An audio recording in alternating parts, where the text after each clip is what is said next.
and now talk about what is common between the two, right? So I put it up. I've not wanted to build up the slide. The number one, and this got triggered in a conversation with the IPL folks, which is all the best CEOs eventually really have two responsibilities.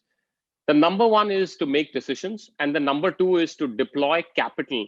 And capital is broadly, it's not just building a plant, or I'm buying some AWS credits or Microsoft credits or whatever your favorite cloud provider is, Google for that matter. But it is what problems should I tackle? How much money should I deploy on that problems? What are the resources I need to deploy on that? And all kinds of frameworks. If you guys have questions, I'm happy to take that. But the best CEOs, in my opinion, and the best product managers know how much money, quote unquote, how much resources, how much bandwidth to put on what problem. One of the most interesting things, and that is one of the most common skill sets between, I think, the two roles.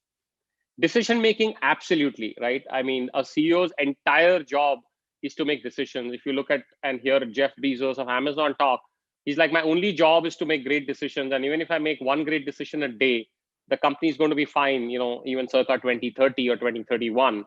And I likewise with PMs, product managers, decision making in the face of ambiguity, in the face of uncertainty, very, very critical decision, very, very critical skill or trait. The last one on the first column is equally interesting, and it is called high agency. What that means is, you'll always have things that won't be enough. The market conditions are not right. The engineers have not delivered the software. Timing is not happening. Something happened with COVID. GTM has changed. Whatever it might be. Both great PMs and great CEOs, they have very high agency. So they don't go with just, hey, let me go and like, this is a problem. What do I do? COVID. I have a terrible quarter. I can't ship software. They find a way to get stuff done.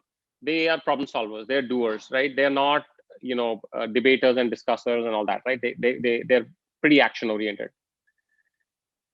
As I jump onto the right hand side of the slide, there's a whole bunch of macro trends that are happening in the industry. So today, for example, since we started with a Elon Musk quote, there's a lot of talk about driverless cars. So much like how an Uber or an Ola or any of these ride sharing companies, right, Grab, Gojek, etc., revolutionized mobility, people are now talking about driverless cars doing that. Now that is going to that's a macro trend. That is a mega shift. That is going to have a absolutely micro level impact on what products, what technologies, what software, what features, etc. you need to build, or for that matter, if you're an entrepreneur, what companies you need to build to be able to address that.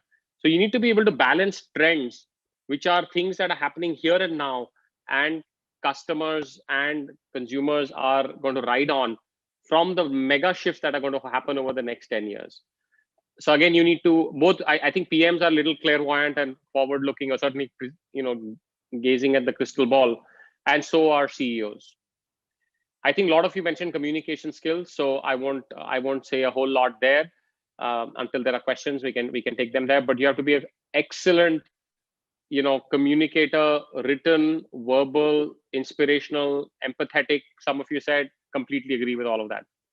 And the last one I would say that I can imagine is common between the two is that both of them need to manage a complex web of relationships. So it's not just, it's me and the product, or me and the engineering head, or me and the sales leader.